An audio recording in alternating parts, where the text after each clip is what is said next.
Ini bab tentang menjawab orang yang bersin ataupun mendoakan orang yang bersin di dalam sembahyang. Dengan sanadnya Imam Abu Dawud meriwayatkan daripada Muawiyah bin Al-Hakam As-Sulami, beliau berkata, pernah aku bersembahyang bersama Rasulullah sallallahu alaihi wasallam. Tiba-tiba ada seseorang bersin. Aku pun mengucapkan yarhamukallah. Maka orang ramai melontar pandangan mereka kepadaku, ke arahku. Faqultu wa thuqla ummiyah. Maka aku pun berkata, yakni di dalam hatiku, wa thuqla ummiyah alama ma sya'nukum tanzuruna ilayya. Kenapa pula kamu melihat kepadaku? Qala, perawi berkata, yakni Muawiyah, mereka pun mula memukul dengan tangan mereka paha-paha mereka. Mereka pun mula memukul paha-paha mereka dengan tangan-tangan. Fa'araftu, maka saya pun fahamlah bahawa mereka mahu mendiamkan saya. Qala Uthman berkata, yakni tok guru kepada Imam Abu Dawud ini, Uthman bin Abi Syaibah berkata, falamma ra'aituhum, bila aku nampak mereka mahu mendiamkan aku, tetapi aku sudah pun diam.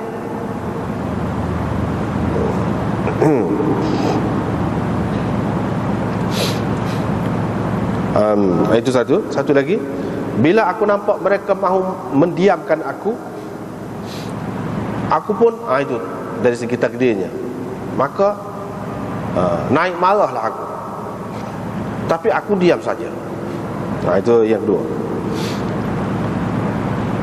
Apabila Rasulullah sallallahu alaihi wasallam selesai bersembahyang, bi abi wa ummi, demi ayah dan ibu, ataupun kutebusnya dengan ayah dan ibuku, dia tidak pun memukul aku, dan tidak menghardik aku, dan tidak memaki aku. Tetapi sebaliknya dia berkata, yakni Nabi SAW berkata, sesungguhnya sembahyang ini tidak halal di dalamnya apa-apa ucapan manusia. Hadza innama huwa, sembahyang ini tidak lain daripada tasbih, ucapan tasbih, takbir dan baca Quran. Atau lebih kurang begitulah Rasulullah sallallahu alaihi wasallam katakan. Saya pun berkata, wahai Rasulullah, kami ini golongan yang baru saja meninggalkan zaman jahiliyah. Allah telah membawa kepada kita Islam. Dalam keadaan ada di antara kami orang-orang yang masih lagi pergi menemui tukang-tukang tenun. Nabi SAW bersabda, jangan engkau pergi kepada mereka. Perawi berkata, aku berkata lagi, ada di antara kami orang yang mengamalkan tatayyur, yakni mengambil sempena baik ataupun buruk dengan burung ataupun sesuatu yang lalu di hadapan. Nabi SAW bersabda, itu adalah sesuatu yang mereka rasakan di dalam dada mereka sahaja. Itu hanya perasaan mereka sahaja, tidak lebih daripada itu. Oleh itu janganlah perkara tadi menjadi penghalang kepada mereka. Qala, perawi berkata, saya berkata lagi, ada di antara kami orang-orang yang mengguris, yang menggunakan gurisan. Qala, Nabi SAW bersabda, pernah ada salah seorang Nabi mengguris begitu. Sesiapa yang gurisannya kebetulan serupa dengan gurisan Nabi itu, fadzaka, maka menjadilah. Menjadilah, tak mengapa. Qala, perawi berkata, saya berkata kepada Nabi SAW lagi, sesungguhnya saya mempunyai seorang hamba saya perempuan yang menggembala beberapa ekor kambing saya di sebelah Bukit Uhud dan di sebelah Jawaniyah, di sebelah sana.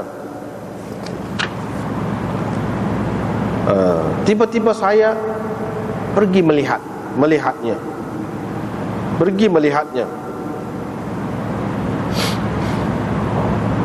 Rupa-rupanya serigala telah pun membawa lari seekor kambing daripadanya. Saya anak Adam, saya ni manusia biasa, duka cita seperti mana orang-orang lain duka cita. Tetapi saya hanya tampar dia. Saya tampar dia. Maka Nabi SAW pun tidak suka dengan ceritanya itu. Dengan cerita dia menampar hamba saya perempuannya itu, Nabi SAW nampak tidak suka. Faqultu, saya pun berkata, adakah boleh saya memerdekakannya? Nabi SAW berkata, bawakan dia kepadaku. Saya pun pergi membawa sahaya perempuan itu kepada Rasulullah SAW. Nabi SAW pun bertanya, aina Allah? Di mana Allah? Qalat, perempuan itu berkata, fis sama, di langit. Qala, Nabi SAW bertanya, man ana? Siapa saya? Perempuan itu berkata, engkau Rasulullah. Qala, perawi berkata, Nabi SAW bersabda, a'tiqha fa innaha mu'minah. Kamu merdekakannya kerana sesungguhnya dia mukminah, perempuan mukmin. Dengan sanadnya Imam Abu Dawud meriwayatkan daripada Muawiyah bin Hakam As-Sulami lagi, beliau berkata, bila saya pergi menemui Rasulullah SAW, diajarkan kepada saya beberapa ajaran Islam. Di antara yang diajarkan kepada saya ialah, kalau engkau bersin, kau ucapkan Alhamdulillah, kau puji Allah, yang kau kata Alhamdulillah. Dan jika orang lain bersin, dia pula mengucapkan Alhamdulillah, kamu balaslah ucapannya itu dengan mengatakan Yarhamukallah. Qala, beliau berkata, yakni Muawiyah, selepas itu ketika aku sedang berdiri bersama Rasulullah SAW bersembahyang, tiba-tiba ada seseorang bersin. Dia pun memuji Allah. Aku pun berkata Yarhamukallah dengan mengangkat suaraku. Terus orang ramai melontarkan pandangan mereka kepadaku, hatta ihtamalani, sehingga membuat aku naik marah, sehingga menyebabkan aku nak marah. Faqultu, aku pun berkata, yakni di dalam hatiku, malakum tanzuruna ilayya bi'ayunin syuzrin. Kenapa kamu tengok kepadaku dengan ekor mata kamu begitu?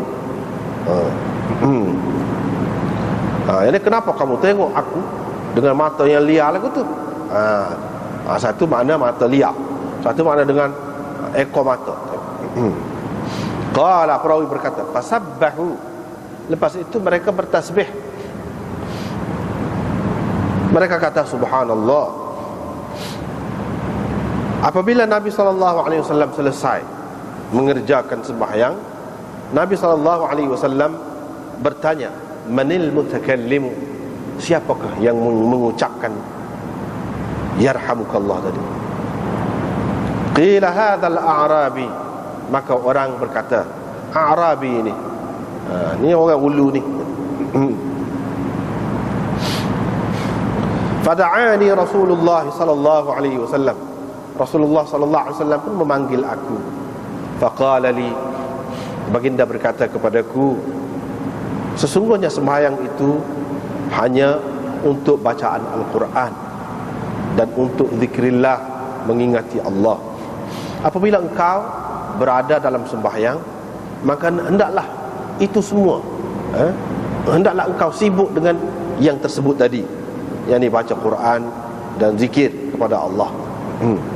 Tidak pernah kulihat seorang guru, seorang pengajar sama sekali yang lebih lembut, yang lebih baik hati daripada Rasulullah sallallahu alaihi wasallam. Ini bab ta'min, mengucapkan amin di belakang imam. Dengan sanadnya, Imam Abu Dawud meriwayatkan daripada Wa'il bin Hujr, beliau berkata Rasulullah sallallahu alaihi wasallam apabila telah membaca waladdallin, beliau mengucapkan amin dengan mengangkat suaranya, dengan derah. Wa rafa'a biha sautahu, baginda mengangkat ucapan itu, mengangkat, yakni menderahkan amin itu.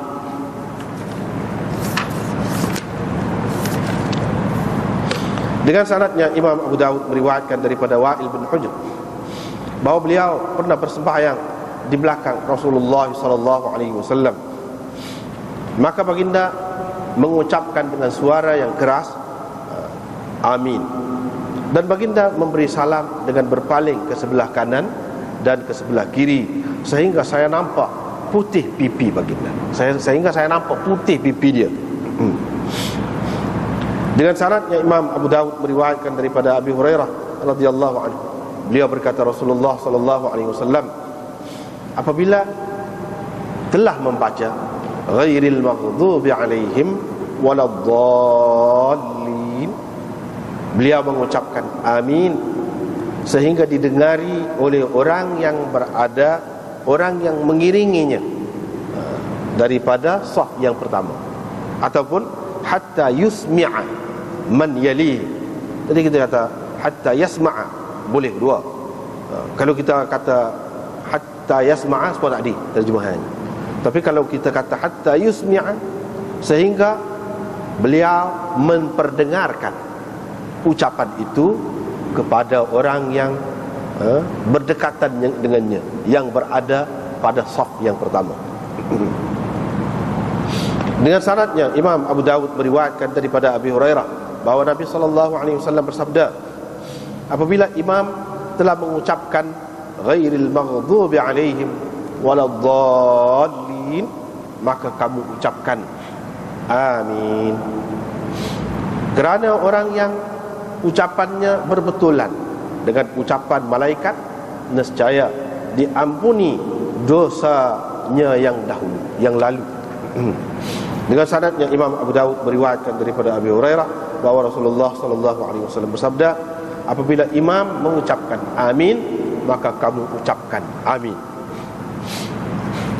Kerana orang yang aminnya, ucapan aminnya itu berbetulan dengan amin malaikat, diampuni dosanya yang dahulu ataupun dosanya yang lalu.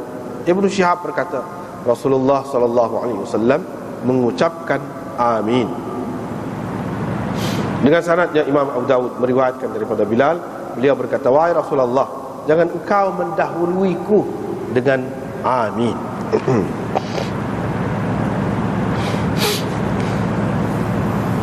Dengan sanadnya Imam Abu Dawud meriwayatkan daripada Abu Musbih al-Maqra'i, beliau berkata, pernah kami duduk menghadap Abi Zuhair An-Numairi. Dia adalah salah seorang sahabat Nabi SAW. Dia bercerita hadis yang terbaik, hadis yang paling baik. Apabila da'ar rajul minna bidu'ain, apabila seseorang daripada kami membaca doa ataupun berdoa, dia kata, ikhtimhu bi amin, kamu sudahinya dengan amin. Kerana amin itu seperti cop, atas surat. Qala Abu Zuhair berkata, nanti saya ceritakan. Saya nak ceritakan kepada kamu tentang apa yang saya ajarkan itu.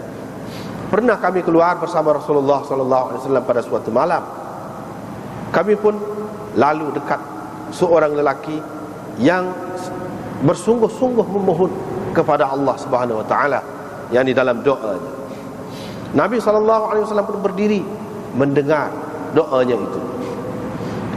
Lalu Nabi SAW berkata, pasti yakni doanya itu dimakbulkan jika dia menyudahinya.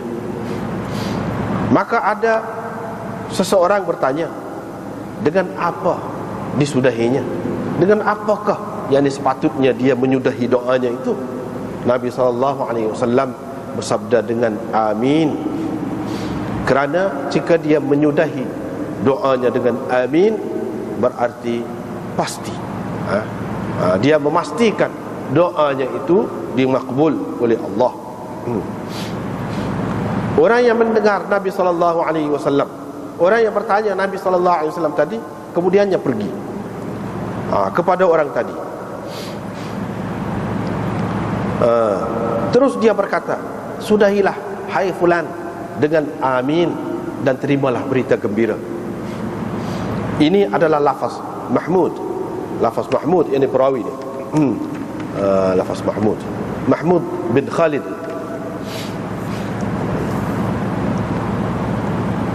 Abu Daud berkata, Al-Maqra'i adalah nama satu kabilah daripada Himyar. Himyar. Ini nama satu kabilah daripada Himyar. Yani orang Maqra, Al-Maqra'i, orang Maqra, nama tempat. Tak apalah, kita tengok. Jadi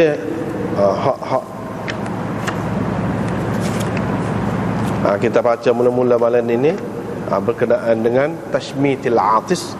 Ini ada kaitan lagi dengan bab-bab sebelum pada ni, iaitu mengucapkan sesuatu dalam sembahyang. Ucapan hak lagu mana boleh, lagu mana tak boleh. Itu cerita pasal tu lagi.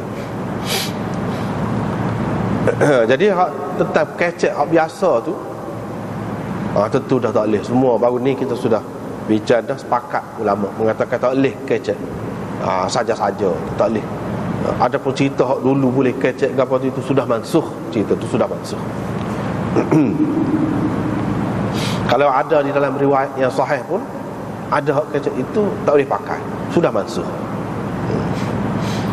Jadi ucapan-ucapan dalam bentuk lain, dalam bentuk doa ke, balah doa ke, lagu mana, itu nak cerita di sini.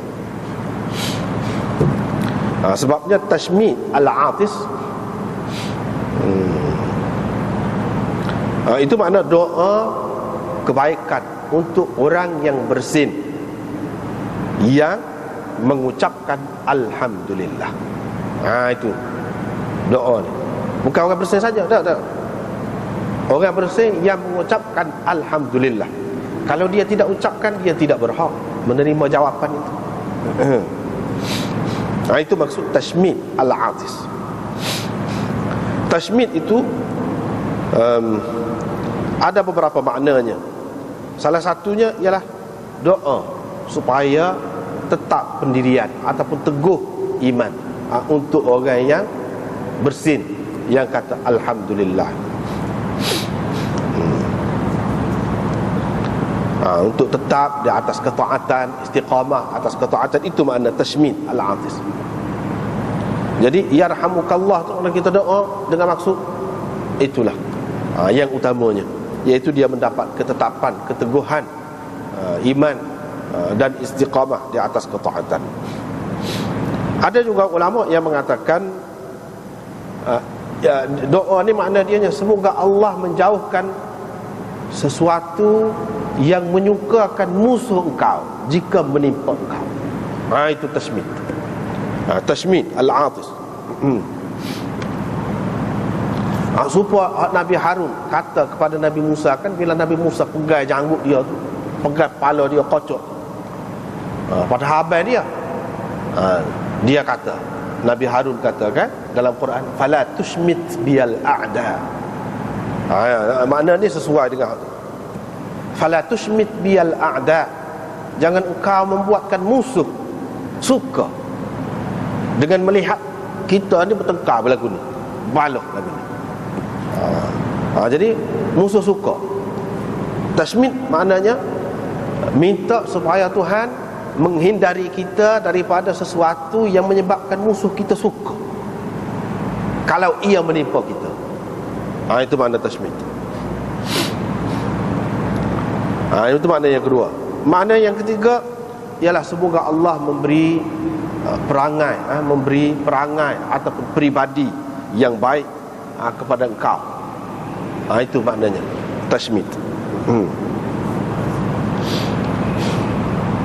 Makna yang keempat, makna kebaikan. Semoga Allah memberi kebaikan, rahmat. Rahmat itu luas kepada engkau, sesuai dengan makna yarhamukallah. Tetapi ucapan yarhamukallah tu orang panggil tashmit. Jadi makna tashmit tu apa dia? Iaitu minta biar Tuhan rahmati dia. Jadi bila Tuhan rahmat itu luas makna dia. Bukan sekadar tetap di atas ketaatan itu sahaja, bukan sekadar Tuhan menjauhkan kita daripada perkara yang menyukakan musuh, bukan sekadar itu. Rahmat itu luas, segala-galanya minta biar Tuhan bagi kebaikan dunia dan akhirat kepada kawan kita yang bersin dan mengucapkan alhamdulillah. Itu makna yarhamukallah. Jadi hak tu hak paling moleknya, iaitu hak akhir. Mana doakan supaya dia dapat rahmat sesuai dengan hak bacaan itulah, yarhamukallah.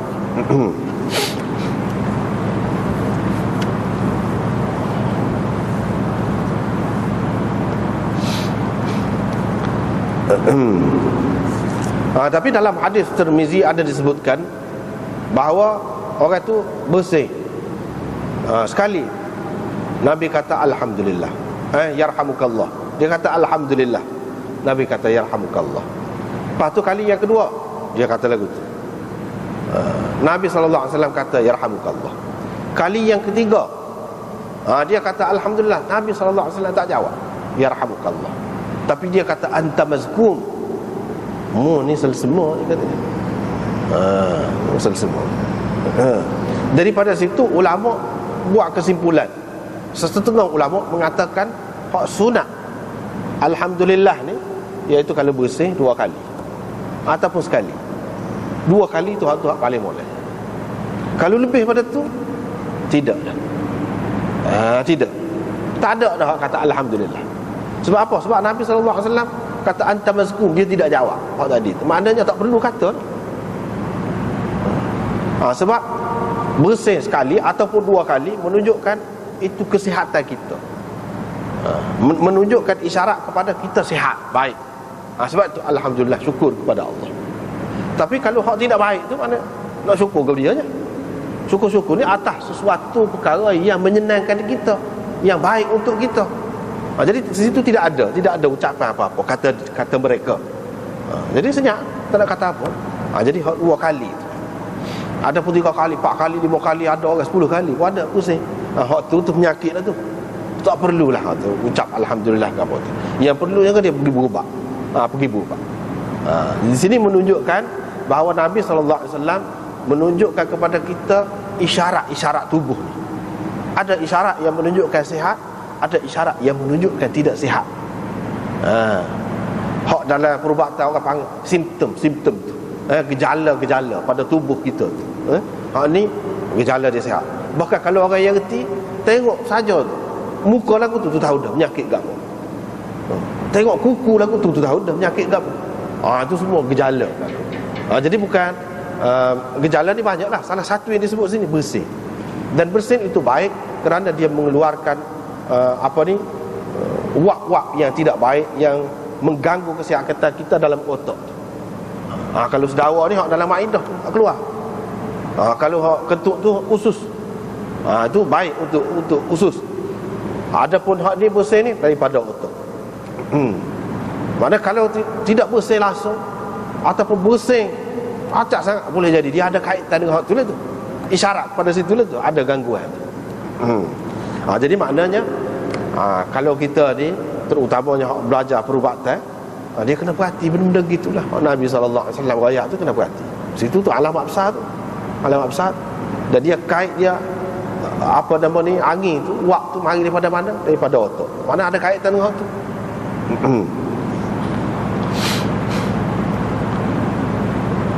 Jadi doa-doa ni pun dia ada sesuai dia, ada sesuai dia. Kalau pusing, mari daripada otak, alhamdulillah. Sedawa, alhamdulillah juga. Sebab apa? Tempat yang bersih, kira-kiranya tempat yang bersih. Tapi kalau ketuk, untuk sihat juga tu. Sihat juga, kalau tak ketuk tak sihat. Tapi apa tidak kata alhamdulillah? Tidak sesuai. Sebab tidak sesuai. Bau busuk dengan melalui najis segala tu tidak sesuai. Sebab tu kalau kita perhati doa gapo tu dia ada kesesuaian dia. Ada kesesuaian. Jadi hak kata tashmid al-atis ini memang sunnah Nabi SAW ajar, suruh kita pakak-pakak. Itu perkara yang pertama tadi. Perkara yang kedua, doa ni biar pakak-pakak. Jangan satu golongan saja doa. Bahkan orang lain pun ada dekat-dekat tu doa juga. Dengan sebab itu sering kali juga Nabi SAW ni berdoa secara jamaah. Ramai-ramai dia berdoa, ramai-ramai sahabat dia amin, dia berdoa. Ada lagu tu. Begitu juga kalau tidak dalam bentuk doa angkat tangan lagu tu pun macam ni. Orang tu kata alhamdulillah, kita doakan untuk dia. Yarhamukallah. Maknanya tidak lek dia saja. Kita pun turut mendoakan dia. Itu yang diajarkan kepada kita. Yang ni bukan orang tu sendiri, tetapi orang tu saja yang doakan, minta kebaikan tu untuk diri dia, tetapi orang lain juga minta kebaikan untuk dia. Itu perkara yang kedua. Yang ketiganya, sahdah, memang sunnah jawab lagu tu. Bila kata alhamdulillah, bersih alhamdulillah, kita kata yarhamukallah. Itu jelas dah. Tapi di luar semaya, dalam semaya tak boleh. Dalam semaya tak boleh. Sebab apa? Dia jadi macam kecek juga. Walaupun doa, tetapi tidak sesuai. Nak itu dengan orang hak dalam semaya juga, ataupun hak luar semaya, hak bersih, hak kata alhamdulillah, tak sesuai bagus. Sebab apa? Sebab semaya ni kita dalam keadaan sibuk. Sibuk dengan diri kita sendiri. Jadi kita tidak boleh ada ucapan-ucapan yang orang panggil, kalau dalam bahasa Arab ni dia panggil khitab, yang kita tuju kepada orang tertentu. Semoga Allah merahmati engkau. Jadi macam kita kecek. Kita tuju kepada dia. Awak nak buat mana? Awak nak pergi mana lepas ni? Awak tak boleh. Jadi hak ni pun termasuk situ. Kalau kita doakan di akhir semaya tu ataupun di mana-mana tempat yang sesuai doa untuk kebaikan orang Islam semua sekali, tak apa, ataupun siapa-siapa lah kita doa, tak apa tu. Doa bukan tuju kepada dia, engkau, semoga Allah menyembuhkan engkau. Ya Allah, sembuhkanlah dia daripada penyakitnya. Minta, tak apa lah. Doa lah tu tak apa. Hak ni pasal ada engkau, awak. Tu tak ni. Pasal jadi khitab, tuju kepada dia, tak boleh lagu tu. Jadi serupa dengan hak luar. Jadi ucapan ni yarhamukallah ni, hak Nabi ajar ni di luar, tiba-tiba dalam semaya pun kita bawa jadi serupa dengan hak luar. Itu tak sesuai. Dia tak boleh, tak boleh lagu tu. Cuma tak boleh ni setara mana? Adakah sampai batal semaya? Kebanyakan ulama mengatakan batal semaya. Kebanyakan ulama mengatakan batal semaya. Tapi adalah segelintir ulama kata tidak batal, tapi itu tidak kuat. Hak kuatnya tak boleh. Jadi kalau hak lagu ni ada bau-bau tuju kepada orang pun sudah batal semaya, apatah lagi kalau bercakap dengan percakapan yang lain, lebih-lebih lagi lah membatalkan semaya. Kecuali baru ni kita sudah jumpa dah bab nak betul semaya tu dalam keadaan tidak sedar kan, tu imam kabar kau selesai dah semaya, berhenti. Jadi ada orang tegur, tak cukup lagi misalnya rakaat. Hak tu ada khilaf, hak tu banyak. Sebab hak tu masih lagi tidak sudah semaya dan untuk islah semaya. Di situ banyak khilaf lagi.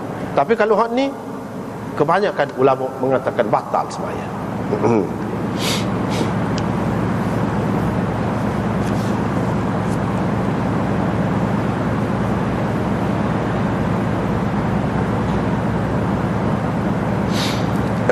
Sebab itulah dalam kitab ni pada muka surat 215 Ibnu Ruslan berkata, Ibnu Ruslan ni dia orang Syafi'i.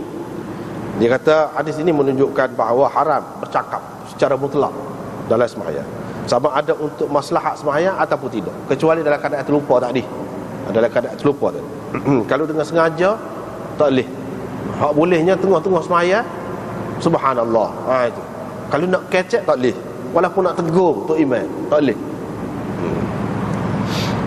Inilah mazhab kita. Dan mazhab tiga lagi imam, jumhur, salaf dan khalaf. Tetapi segolongan ulama, termasuklah Imam Auza'i, kata dia mereka mengatakan harus cakap dalam sembahyang ni untuk maslahat sembahyang. Mana dalam keadaan tu imam tidak terlupa semua cerita Zuliadain tu, tidak lagu tu. Tapi tegur boleh lagi. Tapi hak ni tak ramah, tak ramah. Hak tak kuat. Hak kuatnya tak boleh baca, kecuali dalam keadaan terlupa tadi. Itu baru ni kita sudah sebut dah khilaf dia tu. Lepas tu berkenaan dengan jawab yarhamukallah kalau dalam sembahyang ni batal ke tidak sembahyang? Bagi kebanyakan ulama dia kata batal sembahyang. Tapi kalau mengikut di sini ni, dalam kitab ni 214 bawah, dalam kitab Mughni Ibnu Qudamah dia kata tidak batal sembahyang mengikut Imam Ahmad. Soal tak molek tu soal lain, tapi tak batal, tidak sampai ke batal sembahyang. Begitu juga dalam Nailul Ma'arib, dalam fiqh Hambali.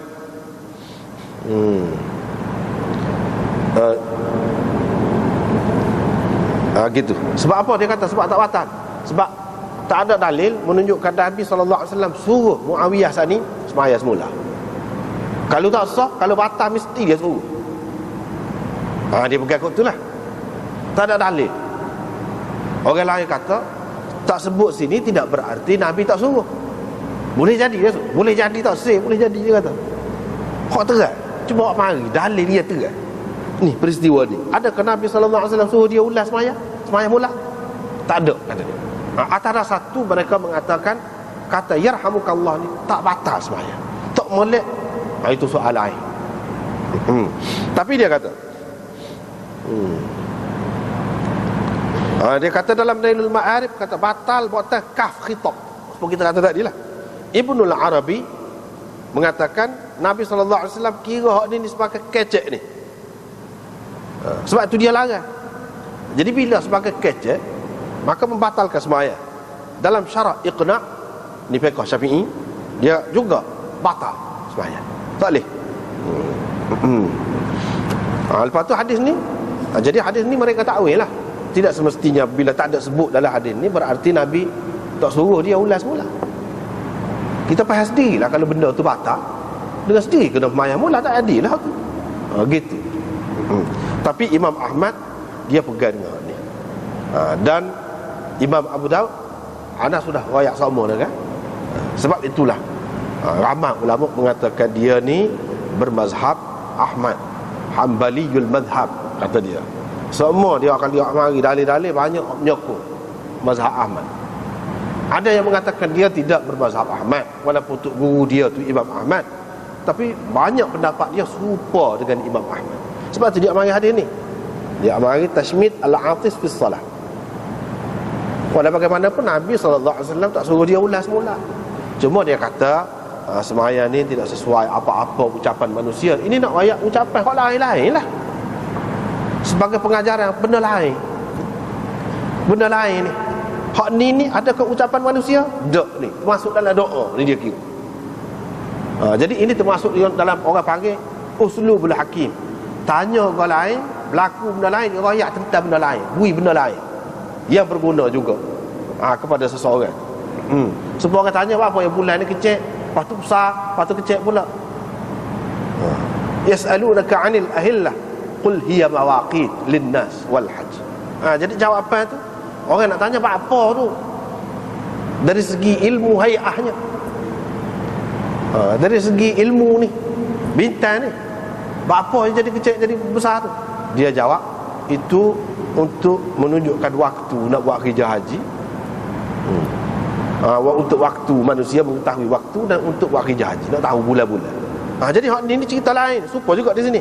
Dia kata sembahyang ni tidak sesuai dengan apa-apa ucapan manusia. Hak tadi, adakah itu termasuk dalam kalamun nas? Kalau kalamun nas, batallah sembahyang. Dia suruhlah semula. Tak, ni dia nak ayat benda lain. Hak lain-lain, kecek lain-lain tak boleh. Orang panggil kecek tak boleh. Dia ikut tu lah. Jadi orang hak tak terima tu, dia kata hak adanya tasbih, takbir, baca Quran, dan hak Nabi SAW ajarlah tentang sembahyang. Adakah dia ajar kalau orang bersih, kamu ucapkan yarhamukallah? Kalau ada pun itu hak dulu. Kata mereka hak dulu dah, hak tu sudah mansuh dah. Daripada peringkat-peringkat apa nama ni sembahyang tu, akhir sekali tak boleh berlaku. Sampai salam tu pun kalau nak kira doa juga. Apa yang tak boleh jawab salam? Hak baru ni kan kita sudah jumpa dia, apa yang tak boleh jawab salam? Doa juga. Jadi sebab sudah mansuh dah, tidak sesuai. Hak tu hak orang guna di luar sembahyang. Dalam sembahyang ni tidak sesuai. Padahal salam tu ada juga dalam sembahyang, tetapi oleh kerana lafaz itu orang guna di luar sembahyang, jadi tak boleh nak bawa dalam sembahyang, sebab dia masuk dalam ucapan manusia dah. Gitu. Padahal assalamu alaina wa ala ibadillah salihin ada juga salam tu kalau nak kira. Apa ya tak boleh jawab salam? Sebab hak tu hak umumnya digunakan di luar, tak boleh. Serupa juga di sini, yarhamukallah ni yang diajar di luar. Sebab itu mereka kata tak boleh. Jadi bila tak boleh, faham sendirilah. Tak boleh, tak jadi sembahyang kat batal kan? Kena sembahyang semula walaupun tak ada ayat sini pun. Jadi orang lain kata begitu. Tapi Imam Abu Daud, Imam Ahmad, dia tak say, dia nak terai. Sebab itu yang paling dekat dalam mazhab hak ni, hak paling dekat dengan mazhab Zahiri, mazhab Zahir, pakar hak Zahir ni, ialah mazhab Ahmad. Mazhab Ahmad hak paling dekat dengan mazhab Zahiri. Orang lain jauh.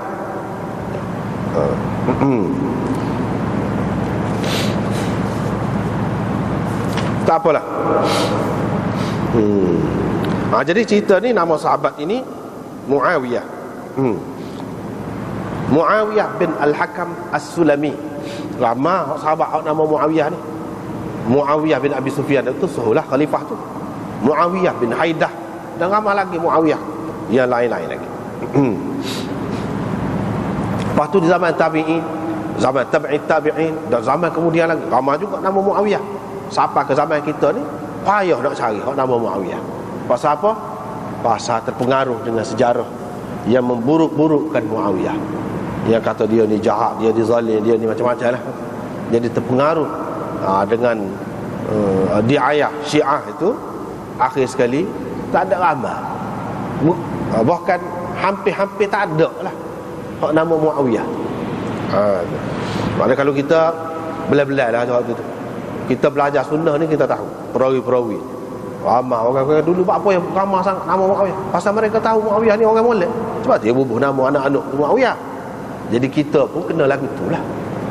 Jangan kita terpengaruh dengan cerita-cerita yang seumpama itu. Itu adalah cerita-cerita untuk memburuk-burukkan sahabat-sahabat Nabi SAW. Apa orang kata Muawiyah tu mana tak molek, orang kata. Ada juga orang kata mana tak molek, mana jenis apa dia ni macam anjing nyalok gitu. Tu makna Muawiyah. Ada yang kata begitu. Tidak dengan makna tu Nabi SAW. Kalau makna nama tu tak molek, sahabat-sahabat dia tukar nama. Ni Muawiyah tak ada tukar. Dia tidak tukar. Artinya dia pakai dengan makna yang baik. Muawiyah maknanya pembela. Pembela yang setia. Itu makna Muawiyah.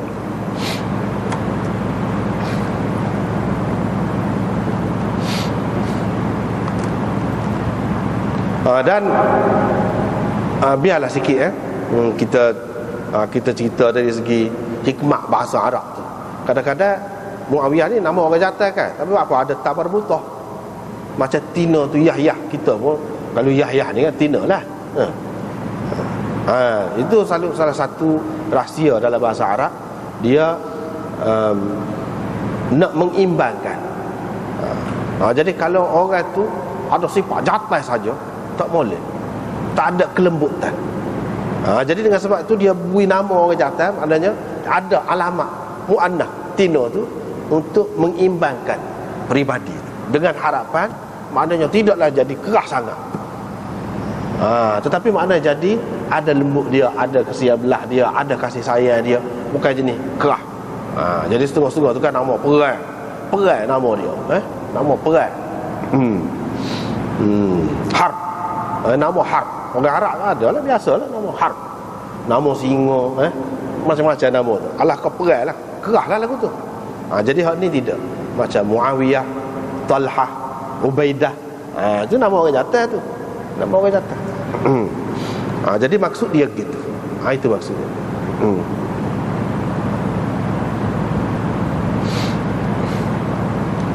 Dan kita tak boleh keliru dengan kata tak saya nak pakai makna tu. Banyak dalam bahasa Arab ni dia panggil lafaz mustarak. Lafaz mustarak ni satu lafaz banyak makna dia. Jadi orang pakai dengan makna molek lah. Seorang kita ada nama Maimun, Maimun. Maimun tu kalau nak kira bahasa Arab tak? Lah orang hutan. Maimun. Maimun tu makna dia orang hutan. Tu tak molek dari satu segi. Tapi Maimun juga dengan makna bertuah. Molek. Orang pakai dengan makna hak molek juga. Jadi serupa juga sini, pakai dengan makna hak molek lah. Kita tahu pakai dengan makna molek tu.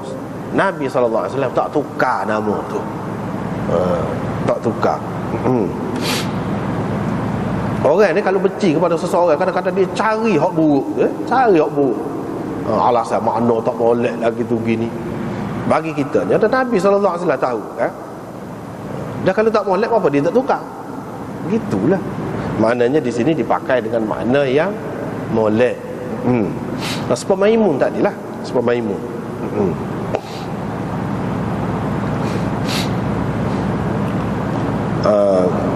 Banyaklah tempat kita pun yalah, kalau nak kira dari segi hak moleknya,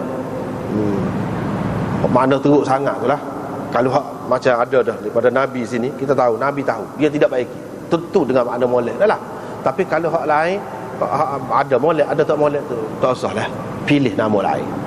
Misalnya Ashmawi, banyak tempat kita nama Ashmawi. Dia sebenarnya mengambil sempena daripada seorang ahli nahwu yang terkenal. Nama kitab dia tu nak Ashmawi. Alim besar lah. Tapi dalam bahasa Arab baru, Ashmawi ni maknanya pencuri. Pencuri. Pencuri. Penjahat pula mana. Jadi kalau lagu tu tak usah lah. Sebab tu tak ada daripada Nabi. Kalau hak ni tak apa, ni ada daripada Nabi. Kalau hak tak ada daripada Nabi, boleh jadi bagi dua makna. Baik tak usah. Kadang-kadang bahasa Arab dulu tak ada pula lagu tu. Bahasa Arab baru dia jadi lagu tu ada pula. Makna tak boleh. Ini perkembangan bahasa lah, masalah bahasa. Jadi Ashmawi dulu tak ada. Bahasa baru ni jadi dengan makna tu. Dengan makna tak boleh, tak ada. Nak kan?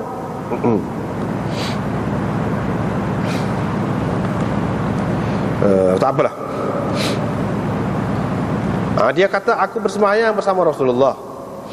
Ada orang bersih. Faqultu, aku pun ucapkan. Dalam riwayat lagi dia kata alhamdulillah. Jadi aku pun sebagaimana yang diajarkan kata yarhamukallah. Jadi orang apa tengok belakang aku. Tengok. Sini menunjukkan hak kata boleh kecek, boleh beri salam, boleh tanya khabar dulu tu cerita dulu. Sudah mansuh dah. Ramai dah tahu sudah mansuh. Tak boleh ucapan-ucapan yang seperti itu. Tiba-tiba ada orang lagi nak kata lagu ni. Ini tengok. Celok lah kita kata celok. Aku pun kata wa sukla ummiyah. Alamak kata dia. Wa sukla ummiyah. Sukl itu sakla, maknanya perempuan yang kematian anaknya. Orang perempuan terutamanya hak tua mengharapkan anak dia, tiba-tiba anak dia mati. Sedih benar lah, susah benar lah, susah hati benar lah. Itu sakla. Sukla ni makna keadaan itulah, keadaan ibu yang kematian anaknya. Ibu yang kematian anak harapan dia. Itu asal makna dia. Jadi wa thuqla ummiyah di sini bukan makna doa. Aduh, kehilangan anaknya lah ibumu. Itu asal maknanya. Asal maknanya kehilangan anaknya lah ibumu. Siapa dia anaknya tu? Aku lah. Mana matilah aku. Mati kata dia. Matilah aku. Jadi kita bahasa kita alamak. Tak ada dah makna tu. Makna apa ni? Aduh, ibumu kematian anaknya. Tak ada dah. Mana kita terjemah makna wa thuqla ummiyah alamak. Apa pula ni kata kamu duk tengok kat aku gitu tu. Muka dia orang baru kan, baru masuk Islam. Jadi bila duk tengok dia mau celok dia pun tengok juga kau kan. Tengok juga lah kau orang. Jadi dia mau tepuk dengan tangan, tepuk pohon dengan tangan. Tepuk gitu. Jadi saya pun faham lah maksud mereka nak suruh saya diam. Jadi bila saya tengok mereka tu nak mendiamkan saya pun suruh nak marah juga kata dia. Nak marah naik anginnya. Tapi saya diam, tak jawab apa kata dia. Ini menunjukkan maknanya boleh jadi dia paling. Jadi kalau berpaling gitu tu baru ni kita sudah jumpa dah, tak apa lagi, tidak membatalkan sembahyang. Ada pohon lain-lain tu dia tengok dengan anak mata kata dia. Dia cilung. Tengok dengan ujung mata. Jadi tidak paling. Kalau dia paling tidak jadi tengok dengan anak mata, ujung mata lah. Dalam riwayat asal lagi tu kata mereka tengok dengan ujung mata. Maknanya dia tidak paling. Kalau itu pun sikit-sikit lah.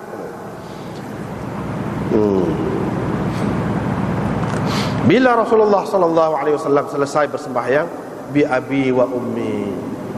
Itu dah. Ku tebus baginda dengan ayah dan ibuku. Yani sanggup ku tebus baginda dengan ayah dan ibuku. Jadi bi abi wa ummi. Huwa mufdan bi abi wa ummi. Itu mana dia takdir dia. Dia sanggup ku tebus dengan ayah dan ibuku. Kalau kita bahasa Kelantan kan, alalah. Gitu. Bi abi anta wa ummi tu Allah tak boleh nak bayar. Nabi ni setara mana? Alalah. Tak boleh nak bayar. Nabi ni setara. Dia tak faham aku kata dia. Tak jegah, tak kata enggak. Dia berasa sudah kerja dia sekali ni. Lepas ni nak jadi lagu mana? Tahu lepas maya ni. Jadi Nabi tu seorang yang sangat baik rupanya. Itu dia nak ayah. Jadi sehingga dia sanggup tebus dengan ayah dan ibu. Sebab apa? Biasanya kalau ayah dan ibu dalam masyarakat Arab yang kasar tu, tidak lagu tu lah. Ada benda-benda kecil macam-macam dah buat pukulnya. Jadi sehingga dia fikir lagu tu, rupa-rupanya tidak. Ataupun nak menunjukkan sahabat ni walaupun dia baru Islam tapi sanggup kurbankan ayah dan ibu kerana Nabi sallallahu alaihi wasallam. Mana di satu pihak memang dia tidak tahu banyak perkara, tetapi di pihak yang lain kecintaannya kepada Rasulullah tu sangat tinggi.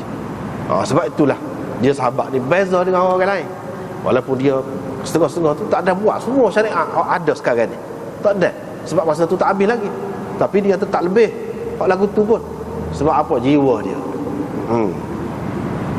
Dia tidak memukul aku dan tidak menyergah aku, tidak memaki aku. Dia tak maki, tak sumpah aku. Kemudian dia kata, sembahyang ini sesungguhnya tidak halal di dalamnya sesuatu daripada ucapan manusia. Apa-apa ucapan manusia tak boleh dalam sembahyang ni. Dia kata sembahyang ni hanyalah ada di dalamnya tasbih, takbir, baca Quran, ataupun lebih kurang begitulah. Rasulullah sallallahu alaihi wasallam kata lebih kurang gitulah. Dia mungkin dulu kemudian ke, ataupun ada lagi ucapan hak dia tak berapa ingat, tapi itulah. Jadi dengan sebab tu ulama-ulama kalau dia tidak berapa ingat lafaz hadis itu, dia kata au kama qala alaihi salatu wassalam. ataupun seperti yang Rasulullah sallallahu alaihi wasallam katakan. Mana lebih kurang begitulah. Kalau bahasa kita kan lebih kurang begitulah. Dia kata maksud dianya kita tak berapa ingat molek dengan tepat apa kata-katanya, tapi maksud dia lebih kurang gitulah. Jadi dalam hadis ni banyak. Inilah asas dianya. Dalam hadis ni ada sebut. Jadi hak ada dalam semaya ni benda-benda tu. Daripada sinilah Imam Syafi'i dan orang-orang yang sependapat dengannya mengatakan takbiratul ihram itu sebahagian daripada semaya, rukun semaya. Maknanya takbir tu dalam semaya, bukan benda di luar semaya. Takbiratul ihram rukun, dia kata. Sebab apa? Sebab tak boleh dalam semaya ni nak kecek apa-apa ucapan manusia, tak boleh. Mana hak boleh, hanya hak boleh dalam semayanya tasbih, takbir. Mana takbir tu dalam hak banyak-banyak dalam semaya tu paling penting sekali. Hak mana? Kepala kepada takbir. Hak lain-lain takbiratul ihram tu. Sebab itu pada ketika lain tidak angkat tangan, ataupun ada khilaf lah kita kata. Ada khilaf. Paling tinggi dia kata sunatnya tempat-tempat lain. Tapi hak ni mula-mula tu hak tu kuat. Walaupun ada yang kata tak angkat tangan pun tak apa, tapi kena ucap. Tetapi ke mana-mana pun semua terima takbiratul ihram tu hak paling penting. Jadi macam Imam Syafi'i tu dia kata sebahagian daripada semaya dia ambil mana? Ni hadis ini. Tapi Imam Abu Hanifah pula tidak kata lagu tu. Dia kata takbiratul ihram ini syarat bagi semaya. Syarat, bukan rukun. Itu dia beza. Sebab tu kita tengok dalam kitab ni 216. Istadalla Syafi'i rahimahullah ala anna takbir al-ihram juz'un min as-salah. Qulna, kita kata sebab dia Hanafi, ma'nahu innama hiya dhat tasbih wa takbir. Tasbih tu sendiri, takbir tu sendiri ada. Nak takbir memang ada dalam semaya tu. Allahu akbar tu ketika nak rokok gapo tu, bangun daripada sujud gapo, Allahu akbar belaka tu kata dia. Tetapi hak takbiratul ihram tu dak, kata dia. Takbiratul ihram tu sendiri tu bukan rukun kata dia, tetapi syarat. Hadis ni nak mana? Hadis ni nombor 2 kata dia. Kita kena tengok ayat dulu. Lepas tu dia kata biqaulihi ta'ala wa dzakara asma rabbih fa shalla fa innal 'athf yufidu at-taghayur. Wa dzakara asma rabbih fa shalla, dia menyebut nama Tuhannya lalu bersembahyang. Dia pegang tu. Jadi hak sebut nama Tuhan mana? Dalam bab sembahyang tengok Nabi ajar sebut nama Tuhan ni mana? Mula-mula sekali sebut Allahu akbar. Hak itulah. Hak itulah sebut nama Tuhan. Fa shalla. Fa tu litaqib.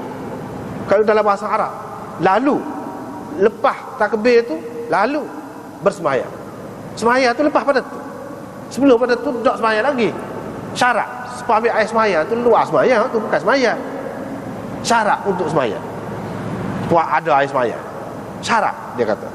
Berdasarkan ayat ni dia sebut nama Tuhan dulu lalu bersembahyang. Mana sembahyang tu lepas tu.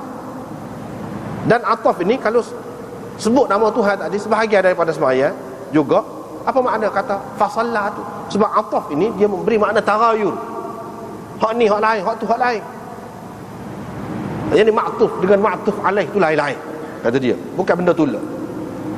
Bila kita kata Ahmad dan Kadir mari, Ahmad dan Kadir mari, ataupun Ahmad mari dulu lepas tu Kadir. Jadi Ahmad dengan Kadir tu orang tula, kau orang lain. Lain kata dia. Ni pula kutu kata dia. Jadi tidak termasuk dalam salah lagi. Fasallat. Sebab fasallat tu ada fa disebutin. Dia kira tu. Itu beza dari segi mazhab lah. Dari segi mazhab. Lepas tu dia pun kata, saya pun kata, wahai Rasulullah, kita ni baru Islam lah, baru tinggal zaman jahiliyah. Allah bawa Islam kepada kita. Ada di antara kita ni hak pergi kepada tukar tenung, pergi. Qala fala ta'tihim. Nabi SAW kata, tak sagi. Boleh, tak sagi. Pergi kepada tukang tenung, duk tanya nasib, duk gapo ni, tak sah.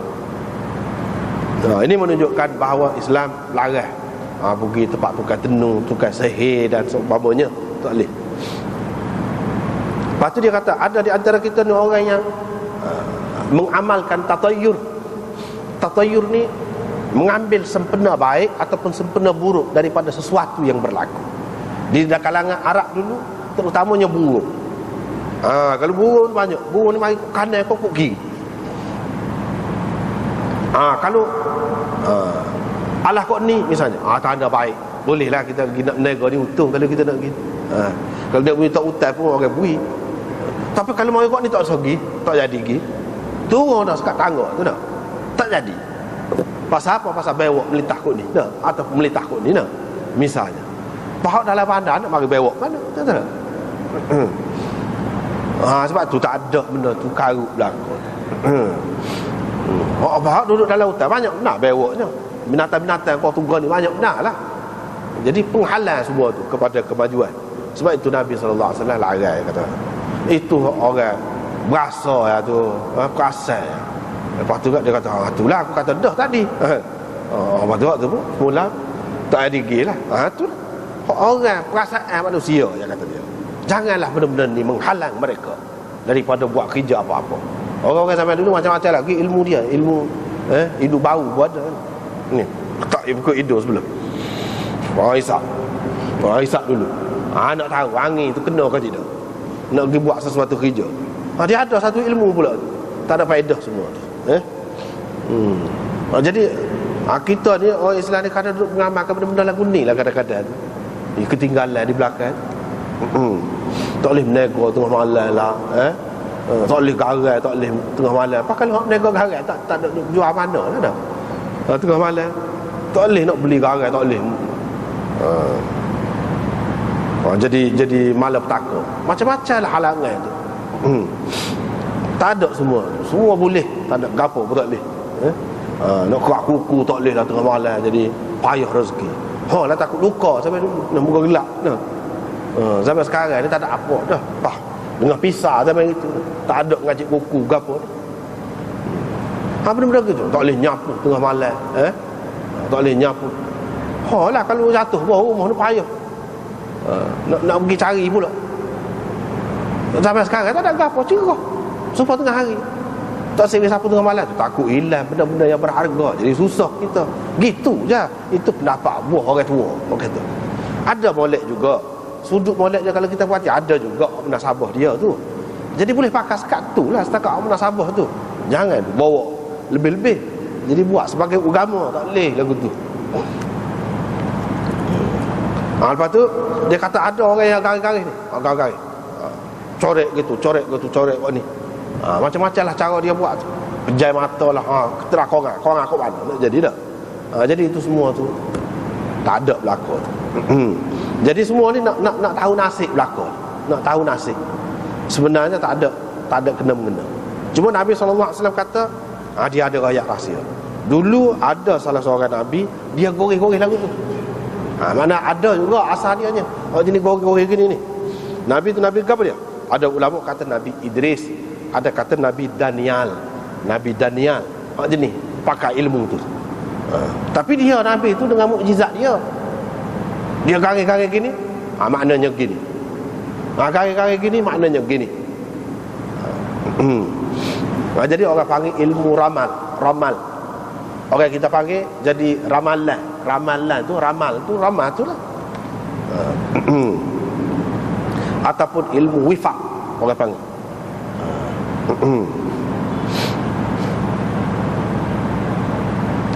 Jadi hak tu tak boleh. Jadi boleh dikatakan ulama kata, semua ulama lah boleh dikatakan tak boleh.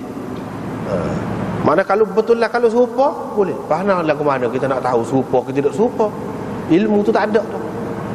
Kalau hadis ni pun ada hak maudhu', ada hak dhaif, macam-macam. Hak tu orang duduk cara begitu semua tu. Hak Nabi ni tak tahu bila ni duduk mana ilmu tu. Betul ke tidak? Orang baik kidah ke lagu mana? Jadi tak boleh. Bila tak ada dah jalan untuk sampai kepada ilmu tu, maka menunjukkan tak boleh dah. Jadi tak boleh kita buat sewenang-wenang lah, tak boleh. Sebab tu Nabi kata kalau orang betul lah garisan dia tu dengan garisan Nabi tu, tak apalah kata dia. Tak apalah. Sini setengah ulama kata bila dia kata tak apa tu maknanya ada asas tu. Boleh lah. Pak kita tak tahu mana betul lah ke tidak, serupa ke tidak tu. Oleh kerana kita tak tahu sesuai ke tidak, kena ke tidak dengan hak Nabi tu buat, jadi kita tak boleh buat sewenang-wenang lah. Sebab Nabi tu buat berdasarkan wahyu, mukjizat dia. Kita tak boleh. Dan tidak ada sumber yang sampai kepada kita tu yang sumber yang boleh dipercayai, maka tak boleh lah nak amalkan ilmu yang seperti itu, tak boleh.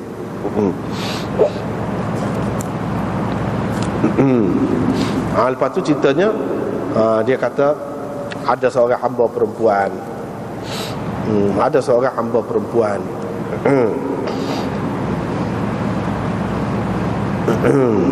tak ada habis nak perkaya ni. Kita sambung minggu depan insya-Allah.